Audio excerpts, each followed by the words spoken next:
வணக்கம்.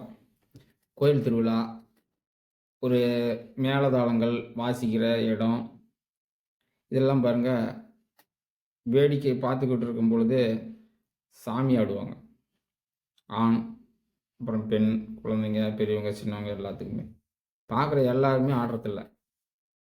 ஒரு சிலர் மட்டும் தான் சாமி ஆடுவாங்க. அம்மன் வந்திருக்கிறேன், மதுரை வீரன் வந்திருக்கிறேன் அப்படின்னு சொல்லுவாங்க. அத பூசாரி வந்து நீர் போடுவாரு, எலுமிச்சம்பழம் குடுப்பாங்க. இது போன்ற இதெல்லாம் இருக்கும். பார்க்கவே ஆச்சரியமா இருக்கும். இத்தனை பேர் இருக்கும்போது இவங்க மட்டும் சாமி ஆடுறாங்க, கை காலெல்லாம் முறுக்குறாங்க, குதிக்கிறாங்க. ஏன் இப்படி பண்றாங்க அப்படின்ட்டு. ஏன் சார் அப்படி பண்ணுவாங்க? அவங்களுடைய ஜாதக அமைப்பு எப்படி இருக்கும் அப்படின்னா,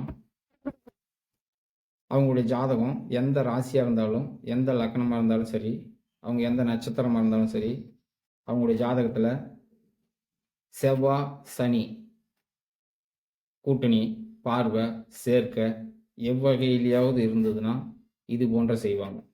அப்படி சாமி ஆடும் பொழுது, வாக்கு வாக்கு சொல்லும் பொழுது, அவர்கள் வாக்கு பலிதமாகுவதற்கு இந்த சனி, செவ்வாயுடைய கூட்டணிக்கு குரு பார்வை இருக்கணும்.